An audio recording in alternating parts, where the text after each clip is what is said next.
নমস্কার।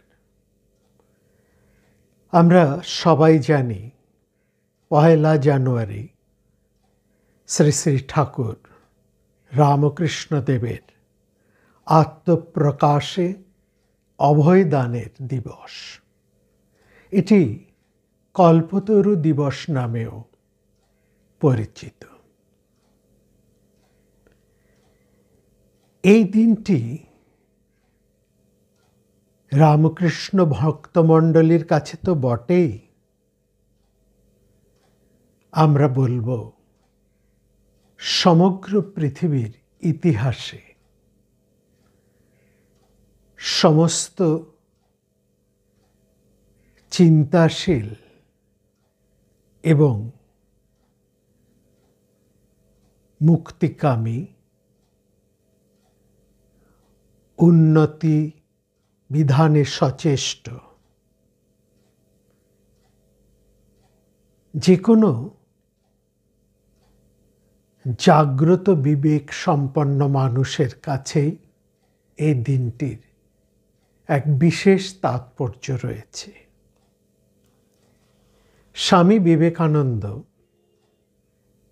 ঠাকুর সম্পর্কে বলেছেন, ভারতে এমন এক লোকোত্তর পুরুষের আবির্ভাবের সময় উপস্থিত হইয়াছিল, যিনি একাধারে শঙ্করের অদ্ভুত প্রতিভা এবং চৈতন্যের অদৃষ্টপূর্ব বিশাল হৃদয়বত্তার অধিকারী হইবেন, যাহার মধ্যে এই উভয়ের মস্তিষ্ক ও হৃদয়ের অমূল্য সম্পদরাজি একাধারে বিরাজমান থাকিবে।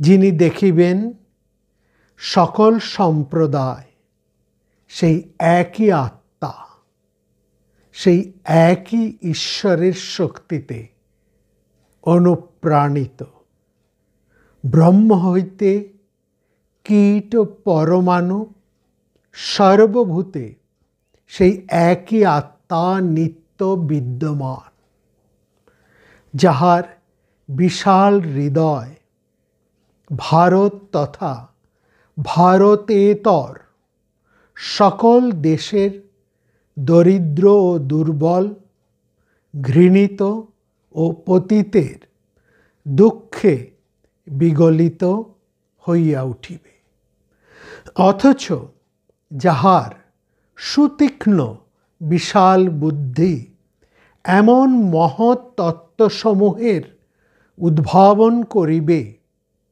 যাহা ভারতীয় তথা ভারত বহির্ভূত সকল বিরোধী সম্প্রদায়ের মধ্যে অপূর্ব সমন্বয় সাধন করিয়া হৃদয় ও মস্তিষ্কের পূর্ণ পরিণতি সূচক এক সার্বভৌমিক ধর্মের প্রবর্তন করিবে।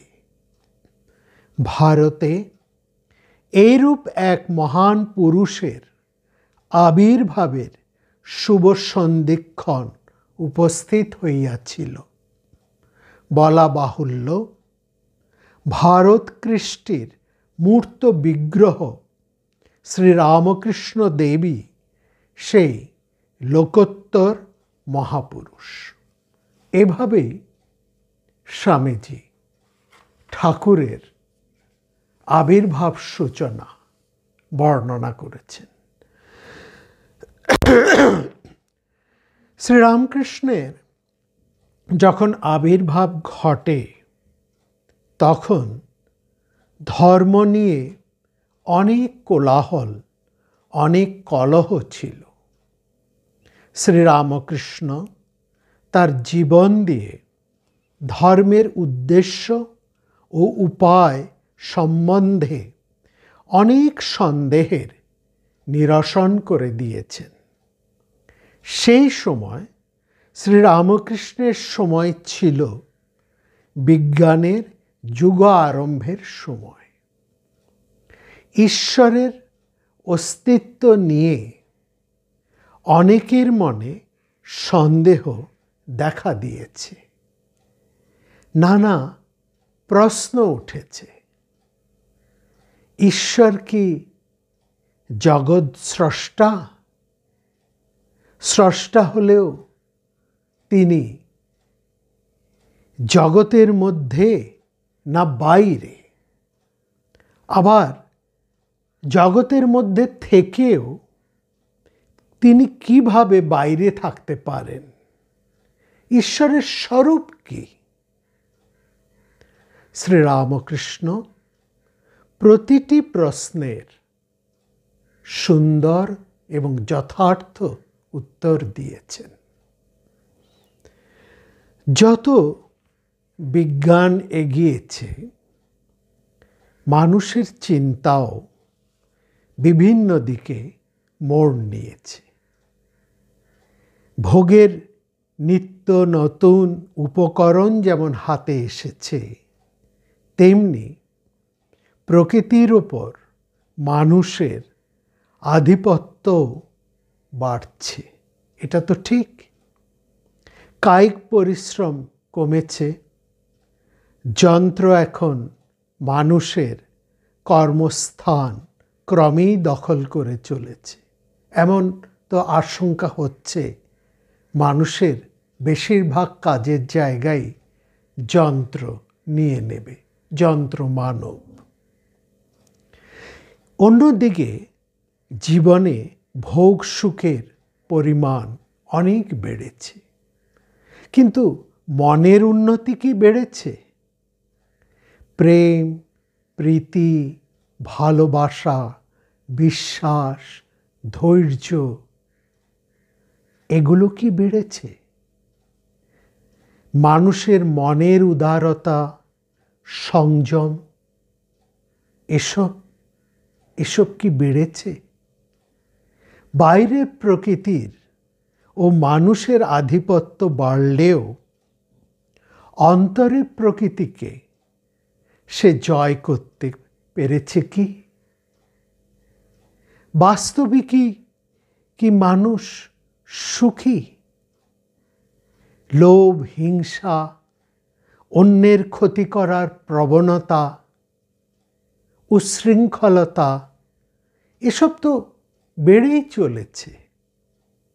অশান্তি আর অস্থিরতা মানুষের নিত্য সহচর। তার পারিবারিক জীবনও ক্ষতিগ্রস্ত হয়ে পড়েছে। আত্মকেন্দ্রিকতার মধ্যে নিমগ্ন সে। বাইরে প্রাচুর্য মানুষের অন্তরকে নিঃস্ব, শূন্য করে তুলেছে। মানুষ বড়ই নিঃসহায়, একাকী, নিঃসঙ্গ।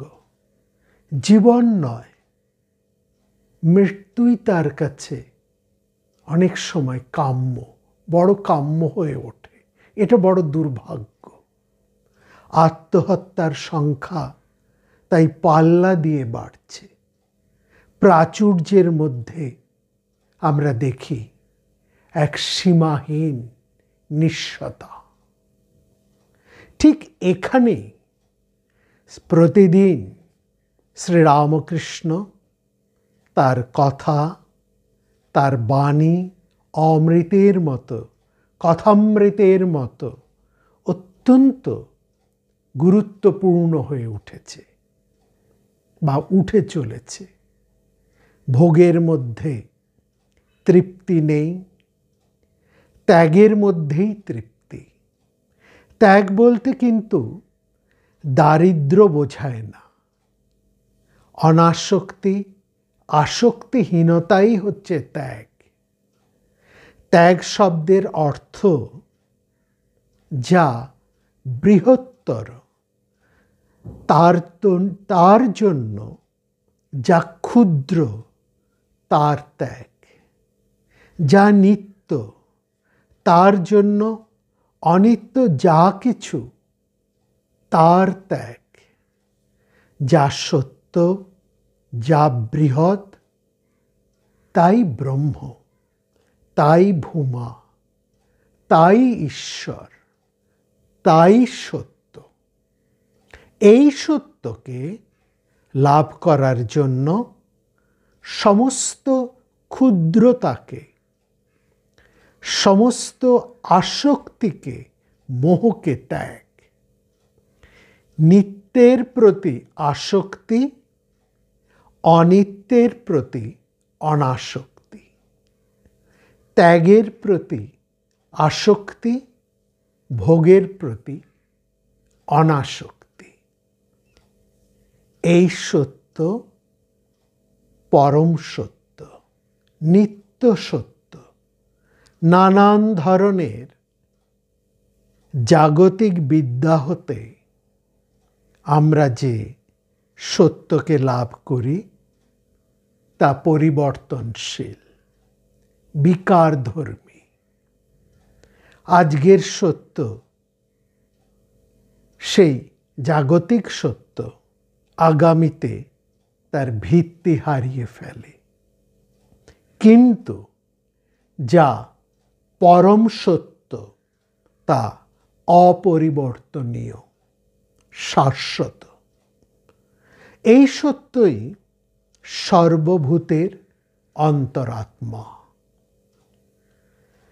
শাস্ত্রে বলা হয়েছে, বিশ্ব ব্রহ্মাণ্ডের ক্ষুদ্রতম হতে বৃহত্তম আব্রহ্ম পর্যন্ত যা কিছু বর্তমান, তার উপাদান কারণ ও নিমিত্ত কারণ, তার উপাদান কারণ ও নিমিত্ত কারণ দুই পরম সত্য। সেই সত্য উপলব্ধি হলে, অনুভূত হলে মানুষ সমগ্র বিশ্বের সাথে নিজেকে অভিন্নভাবে দেখে। এই একত্বের অনুভূতি জীবনের শ্রেষ্ঠ উপলব্ধি, পরম পাওয়া। যার এই উপলব্ধি হয়েছে তিনি সবাইকে আপনার মনে করে ভালোবাসেন। সর্বজীবে তার প্রেম, ভালোবাসা, নিঃস্বার্থ নিখাদ ভালোবাসা। শ্রীরামকৃষ্ণ এই সত্যকে নিজের জীবনে রূপায়িত করেছেন। এই যুগের মূল ব্যাধি স্বার্থপরতা, হিংসা, ঘৃণা, লোভকে তিনি নিপুণ চিকিৎসকের মতো নাড়ি টিপে অভ্রান্তভাবে রোগরূপে নির্ণয় করে দিয়ে গেছেন।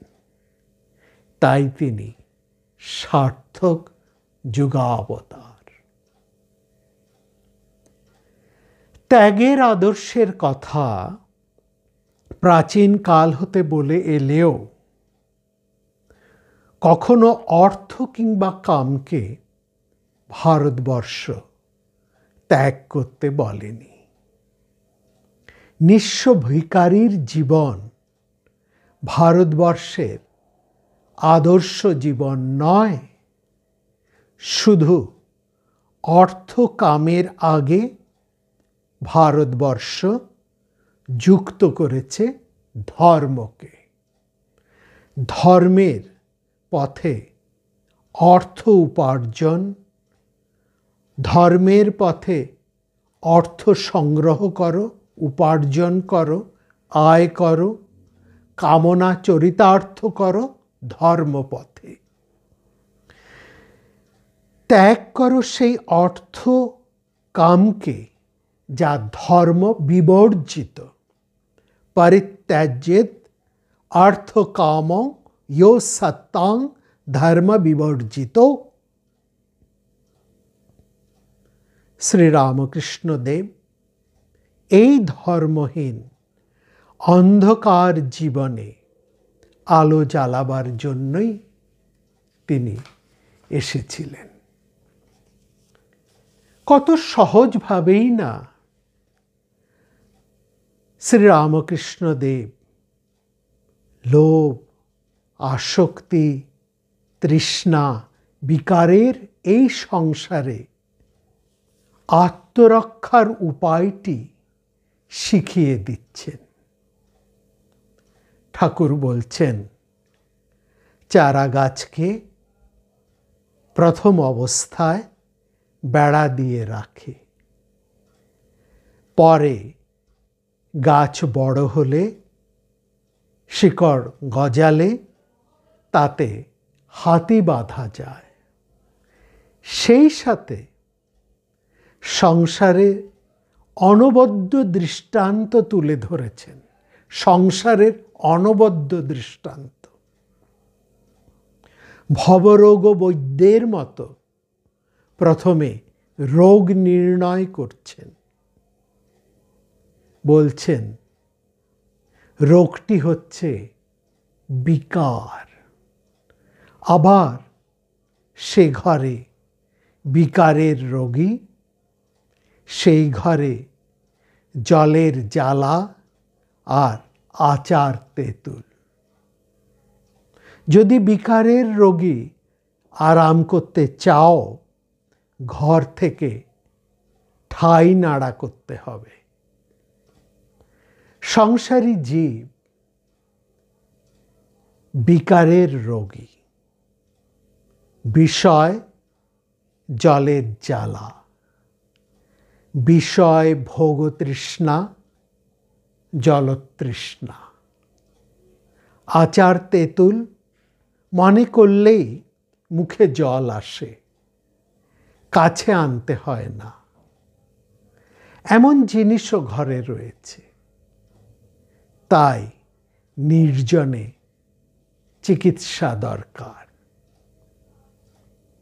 অনবদ্য দৃষ্টান্ত তুলে চিকিৎসার কথাই শুধু বলেননি, চিকিৎসার ওষুধপথ্য দুই তিনি তুলে ধরেছেন। বলছেন বিবেক বৈরাগ্য লাভ করে সংসার করতে হয়।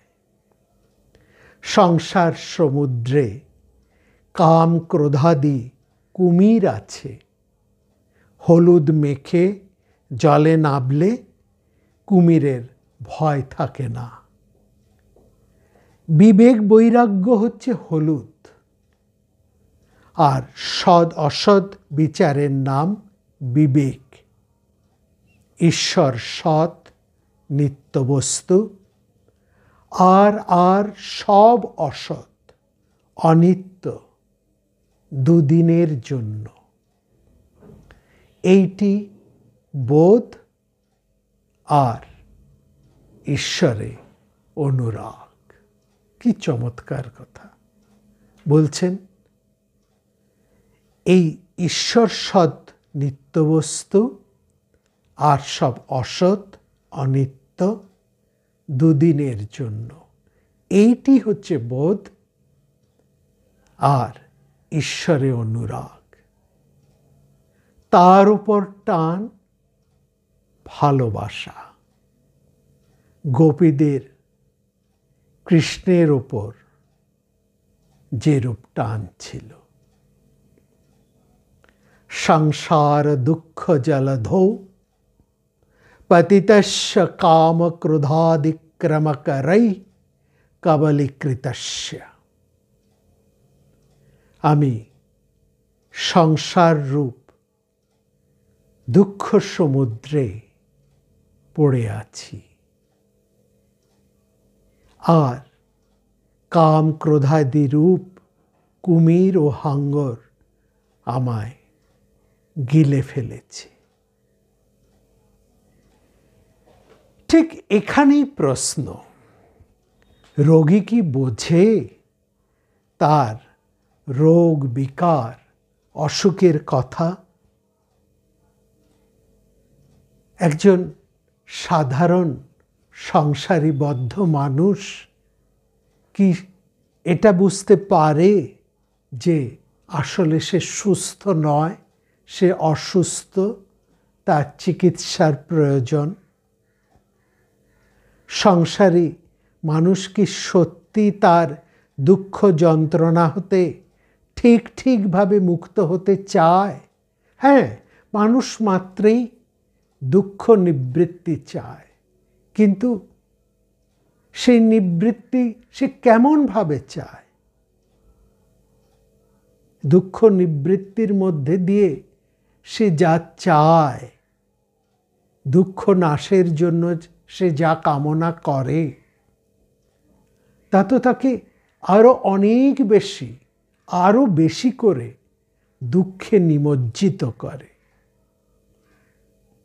সেজন্যই বলা হচ্ছে, সে কি সত্যি একজন সংসারী মানুষ ঠিক দুঃখ যন্ত্রণা হতে মুক্ত হতে চায়, নাকি এই আসক্তিময় পাকেই সে পরম সুখে দিন কাটাতে চায়? আর এই কথা, এই প্রশ্নই ঠাকুরের অনুপম উপমায়, গল্পে, কথামৃতে উঠে এসেছে। কি তির্যকভাবে এই প্রশ্ন ছুড়ে দিয়েছেন তিনি। আমরা কি সত্যি তার তাৎপর্য বুঝতে চেয়েছি? ভাগবতের কাহিনী উদ্ধৃত করে ঠাকুর বদ্ধজীবের পরিণাম দেখিয়েছেন। সেখানে স্বয়ং পরম বিষ্ণুভক্ত নারদ সাংসারিক মায়ায় আবদ্ধ হয়ে শূকর জন্মগ্রহণ করে ছানাপোনা নিয়ে মূত্রপুরীষের আবর্জনায় দিব্যি বছরের পর বছর, যুগের পর যুগ কাটিয়ে দিচ্ছেন। কি জন্য তিনি এসেছিলেন? কি ছিল তার উদ্দেশ্য? কি বা তার আসল পরিচয়? সব ভুলে নারদ পুত্র কলত্র সাথে ওই দুর্গন্ধ পুতিময় পরিবেশে সানন্দে দিনাতিপাত করে চলেছেন। কোনো হেলদোল নেই, কোনো বিকার বিকৃতি নেই। এমনই সংসারের মহাশক্তি। এর চেয়েও বদ্ধজীবের ভয়ঙ্করতম আসক্তির পরিণতির এক চিত্র তুলে ধরা হয়েছে মহাভারতে, যা শুনলে শিওরে উঠতে হয়। বিষয় আসক্ত একজন মানুষ, সেখানে মহাভারতে এই কাহিনীটি এরকম যে বিষয় আসক্ত একজন মানুষ সংসারের গহন জটিল অরণ্যে ঘুরতে ঘুরতে হঠাৎ ঝোপঝাড়ে ঢাকা এক কুয়োর মধ্যে পড়ে গেল। অত্যন্ত গভীর সেই কুয়ো।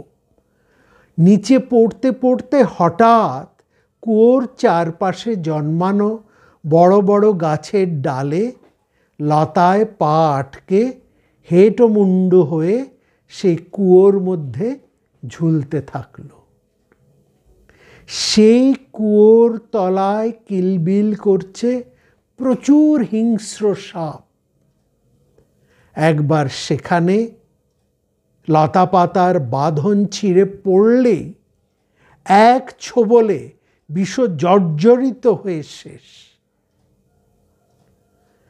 কুয়োর চারপাশে ঘুরে বেড়াচ্ছে বিকট দর্শন বিভৎস সব পশুর দল। যে গাছের ডালে লতার বাঁধনে সে হেঁটোমুন্ডু হয়ে কুয়োর মধ্যে ঝুলছে, সেই মানুষটি যে কোনো মুহূর্তে বাঁধন ছিঁড়ে নিচে পড়ে যেতে পারে। সেই গাছের গোড়া কেটে চলেছে একদল ইঁদুর তাদের ধারালো দাঁত দিয়ে। কি অবর্ণনীয় ভয়ঙ্কর এক পরিস্থিতি! বাঁচার আশা একেবারেই নেই। এর মধ্যে লক্ষ্য করার, সেই গাছের একেবারে মগডালে বাসা বেঁধেছে একদল মৌমাছি। তাদের তৈরি বিশাল এক মৌচাক, তার চারদিকে ভন ভন করে উঠছে মৌমাছির দল। সেই মৌচাক হতে নিচে ফোঁটা ফোঁটা করে পড়ছে মধু। সেই মধু ফোঁটা ফোঁটা করে এসে পড়ছে ঝুলন্ত ওই মানুষটির মুখে। ওই ভয়াবহ বিপন্ন অবস্থার মধ্যেও যে কোনো মুহূর্তে যে কুয়োর মধ্যে পড়ে বিষাক্ত সাপের দংশনে মারা যেতে পারে, কিংবা অন্য কোনোভাবে, অথচ তার মধ্যে সেই মানুষটি দিব্যি লেহন করে চলেছে ঝরে পড়া ফোঁটা ফোঁটা মধু। কি আশ্চর্য! এই হচ্ছে সংসারের মহাশক্তি, মোহ আসক্তি। প্রথমেই সংসারী বদ্ধ মানুষের মোহনাশ ঘটানোর জন্য এই ধরনের অতি তীব্র আসক্তিপর সংসারী মানুষের মোহনাশ ঘটানোর জন্য ঠাকুর শ্রীরামকৃষ্ণদেব সবার চৈতন্য লাভের আশীর্বাদ করলেন। আগে তো হুঁশ ফিরবে, বিকারগ্রস্ত মানুষ বুঝবে তার রোগের কথা, তবে তো সে উপশমের জন্য সচেষ্ট হবে, তাই না? যার হুঁশ নেই, যে বুঝতেই পারে না কোন ভয়ঙ্কর পরিস্থিতির মধ্যে সে বসবাস করছে, কি তার পরিণতি হতে চলেছে, তার কাছে চিকিৎসার কথা প্রথমেই বলে কি লাভ? যে মজে আছে, দিব্যি আছে, তার কানে ভালো কথা ঢুকবেই না। সেই মানুষ শুনতেই চাইবে না কোনো উপদেশ, সৎ কথা। আর এখানেই ঠাকুরের করুণা বিগলিত বিশ্বজনীন ভাবমূর্তিখানি প্রকট হয়েছিল 1886 খ্রিস্টাব্দের 1 জানুয়ারি। এমনই একদিনে অনন্ত সহানুভূতিপূর্ণ হৃদয় নিয়ে মহাশক্ত বদ্ধ সংসারী মানুষদের যেন যথার্থ রূপে হুঁশ ফেরানোর জন্যই তিনি নিজে হতেই সবার জন্য আশীর্বাদ করলেন, তোমাদের চৈতন্য হোক। এর তাৎপর্য যথার্থভাবে অনুধাবন প্রয়োজন। চৈতন্য শব্দের অর্থ চেতন ভাব, চেতনা, জ্ঞান, বুদ্ধি। মহাভারতে বলা হয়েছে চেতনা বৎসু চৈতন্যম, এক বিশেষ চেতনা, বিশেষ জ্ঞান বা বিশেষ জ্ঞানের উন্মেষ। যে জ্ঞান বা বুদ্ধির বিকাশে মানুষ সঠিক অবস্থা, তার পরিণতিকে যথার্থভাবে জানতে পারে, বুঝতে পারে। শ্রীরামকৃষ্ণদেব, যাকে কপাল মোচন বলা হয়েছে, বলা হয়েছে কল্পতরু। তিনি ইচ্ছে করলেই তো সমাগত মানুষের দুঃখ দুর্দশা দূর করে দিতে পারেন, পারেন তাদের সর্ববন্ধন মুক্ত করে দিতে। শোনা যায় প্রাচীন বৃক্ষ কল্পতরুর কাছে যা চাওয়া যায় তাই নাকি পাওয়া যায়। কিন্তু শ্রীরামকৃষ্ণ কল্পতরু তিনি কেবলমাত্র আক্ষরিক কপাল মোচন কিংবা আভিধানিক কল্পতরু নন, তিনি একই সাথে সুচিকিৎসক, ভবরোগ বৈদ্য। একজন সৎ এবং দক্ষ চিকিৎসক রোগীর সাময়িক যন্ত্রণার উপশম মাত্র করেন না, তিনি রোগীর রোগটির, অসুখটির মূলে গিয়ে সেটিকে সম্পূর্ণভাবে নির্মূল করে রোগীকে সর্বতোভাবে নিরাময় করে তোলেন।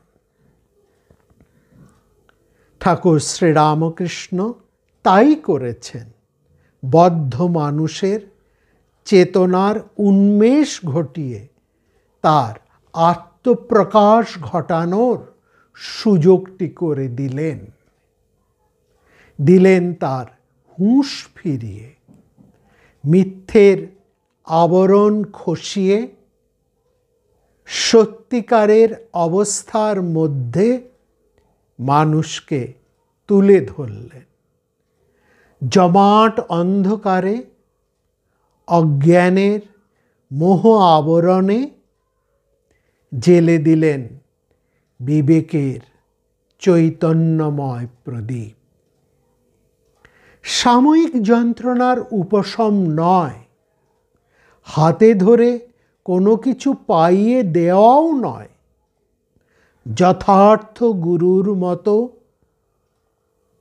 সখার মতো, নিপুণ চিকিৎসকের মতো তিনি চিনিয়ে দিলেন এবং চেনাবার সামর্থ্যটিও জুগিয়ে দিলেন।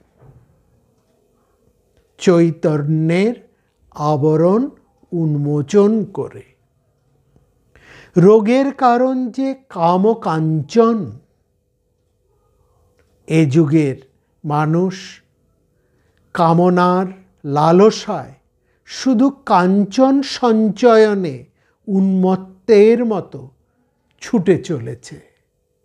ঝড়ের বেগেতে ছুটিয়া চলেছি, এ যাত্রা তুমি থামাও। বিবেক চূড়ামণিতে, বিবেক চূড়ামণি গ্রন্থে শ্রীমৎ শঙ্করাচার্য বলেছেন, উদ্ধরেত আত্মনা আত্মানম মগ্নং সংসার বারিধৌ যোগারূঢ়োত্তম আস্বাদ্য সম্যক দর্শন নিষ্ঠায়া। উদ্ধরেত আত্মনা আত্মানং মগ্ন সংসার বারিধৌ। মানুষ যখন নিজের স্বরূপ ভুলে মোহগ্রস্ত হয়ে উত্তাল সমুদ্রে তলিয়ে যেতে থাকে, তখন তাকে উদ্ধার একমাত্র সে নিজেই করতে পারে।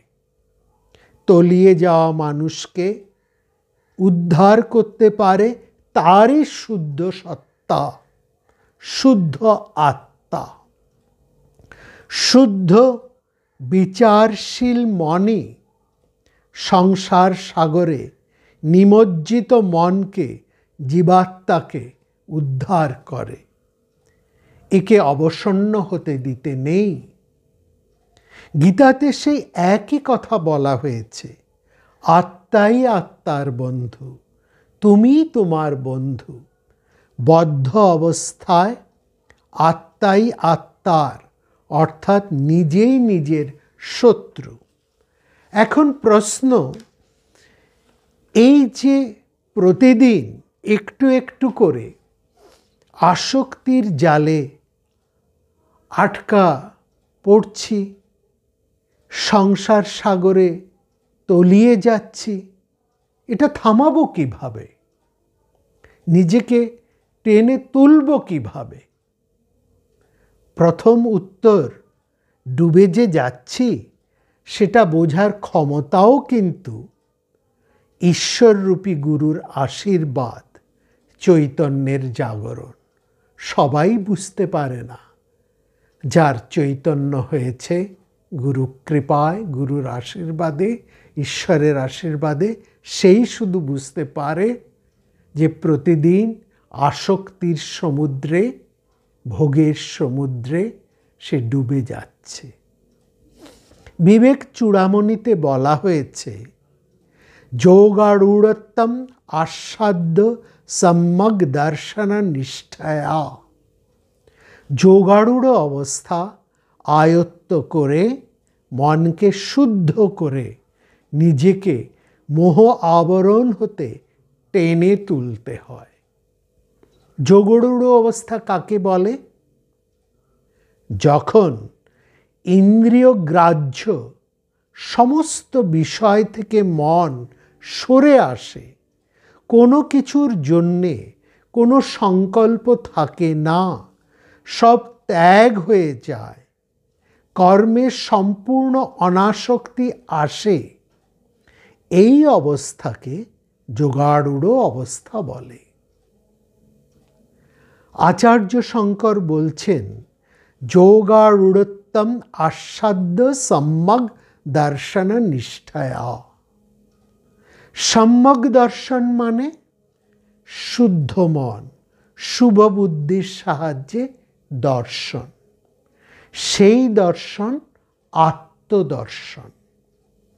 বলছেন, যোগারূঢ় অবস্থা প্রাপ্ত হওয়ার ফলে শুদ্ধ মন যে আত্মদর্শনে নিবিষ্ট হয়ে আছে, সেই মনের দ্বারাই সংসার অর্ণবে ডুবে যাওয়া মনকে উদ্ধার করতে হবে। এখানে অপর একটি শ্লোকে আচার্য শঙ্কর বলছেন, নিষ্কাম কর্মের দ্বারা চিত্তশুদ্ধি হয়, কিন্তু ব্রহ্মজ্ঞান লাভ হয় বিচারের দ্বারা। বস্তুসিদ্ধি বিচারেণ না কিঞ্চিত কর্ম কোটিভিঃ। বস্তু লাভ হয় বিচারের দ্বারা, কোটি কর্মেও কিছু মাত্র হয় না। না কিঞ্চিত কর্ম কোটিভিঃ, কোটি কর্মেও কিছু মাত্র হয় না। বস্তু লাভ হয় বিচারের দ্বারা। এই বস্তু বা পরম বস্তু অর্থাৎ পরমাত্মা, যিনি আমাদের মধ্যেই আছেন, চিত্তের মালিন্যের জন্য, মলিনতার জন্য, আমিত্বের জন্য, আসক্তি প্রাবল্যে তিনি ঢাকা পড়ে আছেন। চিত্তের মলিনতা দূর হলে, একটু বিচার করলেই, গুরুর মুখে বেদান্তের মহাবাক্য দুটাটি অনুধাবন করলেই তিনি স্বমহিমায় প্রকাশ পান। চিত্তশুদ্ধি না ঘটলে শত বিচারেও তাকে পাওয়া যায় না, এটিও পরম সত্য। মহাভারতের শান্তি পর্বে আমরা দেখি, দেবগুরু বৃহস্পতি সহস্র অপরা জ্ঞান থাকা সত্ত্বেও, মানে বৃহস্পতির সহস্র অপরা জ্ঞান থাকা সত্ত্বেও তিনি প্রথমে ব্রহ্মজ্ঞান লাভ করতে পারেনি। সে কারণে ব্রহ্মজ্ঞান লাভের জন্য তিনি শরণাপন্ন হয়েছিলেন মহামতি মনুর কাছে। সেজন্য বলা হয়েছে, না স্নানেন না দানেন প্রাণায়ামন শতেন বা, প্রাণায়াম শতেন বা। স্নান করলে দেহ শুদ্ধি হয়, দান করলে পূর্ণ হয়, আর শত প্রাণায়ামের মাধ্যমে নিঃশ্বাস প্রশ্বাসে সমতা আসে, একাগ্রতার সুবিধা হয়। এগুলোর প্রয়োজন আছে, কিন্তু তাতে ব্রহ্মজ্ঞান লাভ হয় না। ব্রহ্মজ্ঞান লাভ করতে হলে সদ্গুরুর উপদেশ শুনতে হবে, শুদ্ধ মনে বিচার করতে হবে। কি বিচার? না সৎ অসতের। ঈশ্বরই একমাত্র সৎ বস্তু, আর সব অনিত্য। যোগসূত্র সেই একই কথা বলেছে। চিত্তবৃত্তি নিরোধের উপায় যে যোগ, সেই যোগ সাধিত হয় অভ্যাস ও বৈরাগ্যের দ্বারা। দৃষ্ট জাগতিক বিষয়ে ও মৃত্যুর পর স্বর্গলাভের বাসনা, যা এক ধরনের মোহ, এই দু ধরনের বিষয়ে জাগতিক, অর্থাৎ এই দুই ধরনের বিষয়, জাগতিক এবং পারলৌকিক, এই দু ধরনের বিষয় মোহ হতে বিতৃষ্ণা। এই জগতে এই বেঁচে থেকে ভোগ করব, আর মৃত্যুর পর স্বর্গে গিয়ে আবার ভোগ করব। এই যে দু ধরনের মোহ, এই দু ধরনের বিষয় মোহ হতে বিতৃষ্ণা জন্মালে অন্তরে যে বৈরাগ্যের সঞ্চার ঘটে, শাস্ত্রে তাকে বলা হয়েছে বশীকার সংজ্ঞা বৈরাগ্য। ঠাকুরের কথায় বিবেক হলুদ। ঠাকুর আরো সহজ করে বুঝিয়ে দিচ্ছেন বিবেক শব্দটিকে। বিবেক শব্দের প্রতিশব্দ হলো পার্থক্য জ্ঞান, আলাদা করা, এই আলাদা জ্ঞান। ঠাকুর বলে দিলেন সেই পার্থক্য জ্ঞানটি হলো সৎ ও অসৎ বস্তুর বিচার। সৎ বস্তুটি হলো ঈশ্বর, এটি নিত্য বস্তু। অসৎ বস্তু হলো ঈশ্বর ছাড়া জগতের সব কিছু, যা অনিত্য। এখানে ঠাকুরের কথাই আমরা শুনছি, আচার্য শঙ্করের কথায় বিবেক চূড়ামণিতে। অর্থশ্চ নিশ্চয় দৃষ্ট বিচারেণ হিতোক্তিত। অর্থস্য নিশ্চয় দৃষ্ট বিচারেণ হিতোক্তিত। হিতকাঙ্ক্ষী গুরুর উপদেশ থেকে, হিতকাঙ্ক্ষী গুরুর উপদেশ থেকে বিচারের দ্বারা সত্য বস্তুর স্বরূপ জ্ঞান অনুভূত হয়। অর্থস্য নিশ্চয় দৃষ্ট। অর্থস্য নিশ্চয় দৃষ্ট, এখানে এই অর্থ বলতে বোঝানো হয়েছে সদ্বস্তু, অর্থাৎ ব্রহ্মকে বিচারের দ্বারা এবং সদ্গুরুর, অর্থাৎ শুভ অনুধ্যায়ী গুরুর, শুভানুধ্যায়ী গুরুর উপদেশ হতে ব্রহ্মজ্ঞান লাভ হয়। এবার ঠাকুর ছোট্ট একটি কথা এর সঙ্গে ঢুকিয়ে দিলেন, যার জন্য সমস্ত বিষয়টি, এতক্ষণ যে আমরা জ্ঞানমার্গের চর্চা করছিলাম, সেই জ্ঞানমার্গের সঙ্গে ভক্তি মার্গের সমন্বয় ঘটালো। সেই কথাটি কি? সেই কথাটি হলো এইটি বোধ আর ঈশ্বরে অনুরাগ। এইটির বোধ আর ঈশ্বরে অনুরাগ, তার উপর টান, ভালোবাসা। ঠাকুরের সমন্বয়ের দৃষ্টি সর্বত্রই প্রযোজ্য। এই উৎস হতেই যত মত তত পথ বাণী উৎসারিত হয়েছে। ঠাকুর দৃষ্টান্ত দিচ্ছেন ওই ভক্তির গোপীদের কৃষ্ণের উপর যেমন টান ছিল, দৃষ্টান্ত দিচ্ছেন। ভক্তির দৃষ্টান্তটি কেমন কেমন ভক্তি? ওই যে বললেন তার উপর টান, ভালোবাসা, এই যে ভক্তির কথা, এই ভক্তিটা কেমন ভক্তি তার দৃষ্টান্তও ঠাকুর দিচ্ছেন। সেই কথায় বলছেন গোপীদের কৃষ্ণের ওপর যেরূপ টান ছিল। ঠাকুর তার কথায় এবার সমাপ্তি টানছেন। রাধাকৃষ্ণ মানো আর নাই মানো, এই টানটুকু নাও। ভগবানের জন্য কিসে এরূপ ব্যাকুলতা হয় চেষ্টা করো। ব্যাকুলতা থাকলেই তাকে লাভ করা যায়। কি অপূর্ব তিনি বলছেন। বললেন রাধাকৃষ্ণ মানো আর নাই মানো, এই টানটুকু নাও। ওই গোপীদের উপর কৃষ্ণের যে টান, সেই টানের কথা বলছেন। এই টানটুকু নাও। ভগবানের জন্য কিসে এইরূপ ব্যাকুলতা হয় চেষ্টা করো। ব্যাকুলতা থাকলেই তাকে লাভ করা যায়। ঠাকুর শ্রীরামকৃষ্ণ দেবের ভাবটি লক্ষ্য করুন। কোনো গোড়ামি নেই।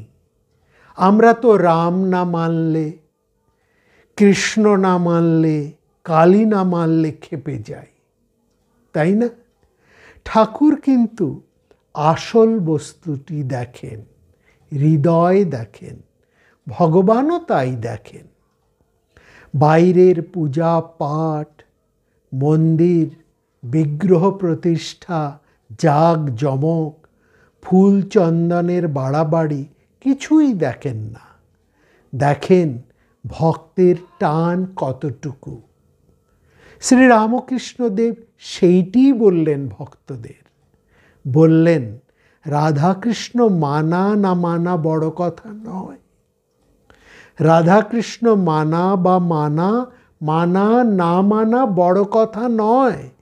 আসল কথা তাদের উপর টানটা, ওই টানটা, ওটাই বৈষ্ণব, শাক্ত, আস্তিক, নাস্তিক নির্বিশেষে মানলেই সার্থক হবে জীবন। বস্তুত এই জন্যই তো তার আবির্ভাব। মনে রাখতে হবে প্রত্যেক ইংরেজি বছরের প্রথম দিনটি, প্রত্যেক ইংরেজি বছরের প্রথম দিনটি, যা আন্তর্জাতিক বছর হিসেবেও প্রথম দিন, সেই দিনে কি আশ্চর্য, সেই দিনে কি আশ্চর্য যোগাযোগ লক্ষ্য করুন। সেই দিনে, এটি তো অন্য দিনে, অন্য কোনো সময়, অন্য কোনো তারিখে, অন্য কোনো মাসে হতে পারত না। সে কেবলমাত্র ইংরেজি মাসের প্রথম দিন, যা আন্তর্জাতিক ক্যালেন্ডারের প্রথম দিন, এই দিনটি প্রথম, এই দিনটি, সেই সময়টি, এই কালটি, এই মুহূর্তটিকে লক্ষ্য করুন।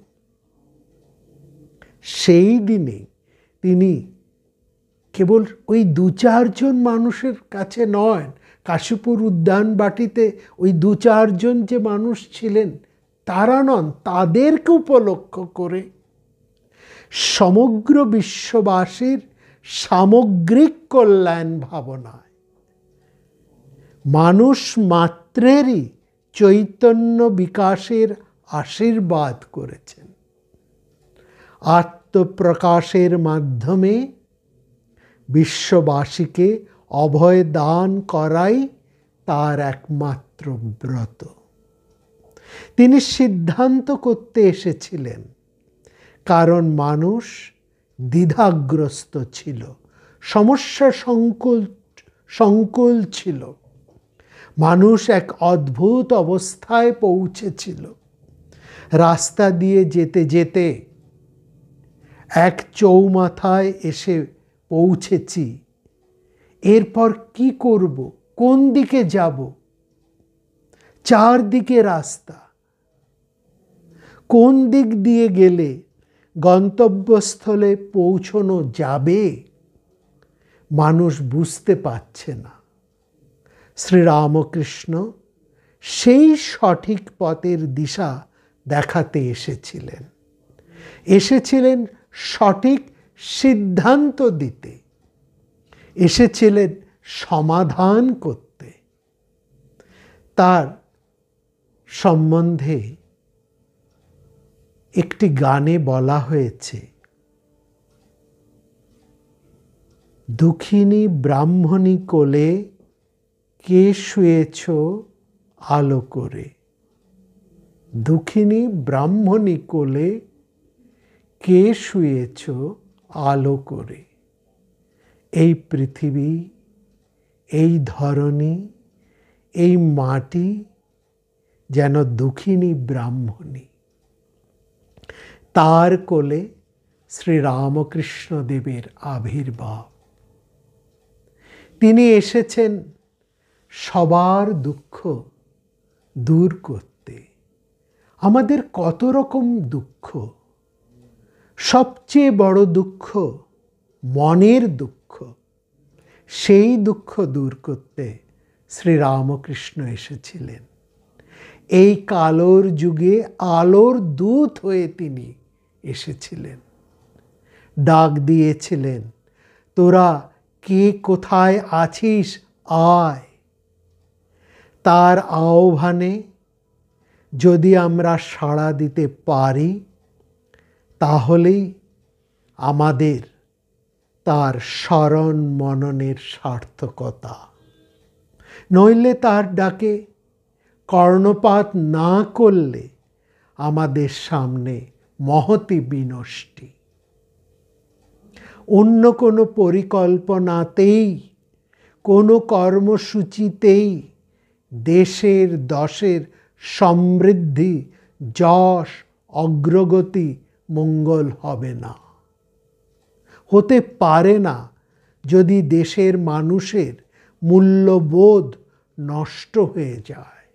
মানুষ যদি নষ্ট হয়ে যায়, তার হুঁশ যদি নষ্ট হয়ে যায়, এই হুঁশ ফেরানোর আশীর্বাদ নিয়েই তিনি এই বিশেষ দিনে, বছরের প্রথম দিনে, প্রথম মুহূর্তের সেই উদার অভ্যুদয়, উষার লগ্নে তার আবির্ভাব, তার সেই পরম বাণী, পরম অভয় দান সবার চৈতন্য হোক।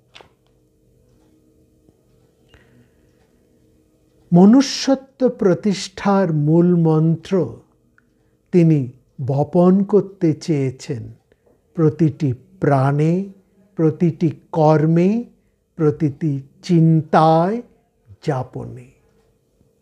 পৃথিবীব্যাপী হিংসা, দেশ, ভয়, পারস্পরিক সন্দেহ, নব নব বিভীষিকাময় ধ্বংসাত্মক অস্ত্র সম্ভার সঞ্জয় সন্ত্রস্ত মানুষের হৃদয়ে সাহস, বিশ্বাস ও প্রেম সঞ্চার করার জন্যই তার নিত্যমঙ্গল আবির্ভাব। সেজন্য শ্রীরামকৃষ্ণ একজন ধর্মগুরু মাত্র নন, তিনি পৃথিবীর মর্মগুরু। তার দিব্য জীবন ও অমৃত কথার স্মরণ মনন ও প্রণিধান ও অনুসরণই আমাদের কল্যাণ লাভের একমাত্র পন্থা। এই আত্মদানের মাধ্যমে তার যে অভয় দান, আত্মপ্রকাশের মাধ্যমে তার যে অভয় দান, এই যে চৈতন্য দানের মন্ত্র, এর তাৎপর্য যদি আমরা সত্যি এতটুকু উপলব্ধি করতে পারি, আমাদের জীবন ধন্য। আমরা আমাদের মনুষ্যত্ব সাধনা পথ উন্মুক্ত।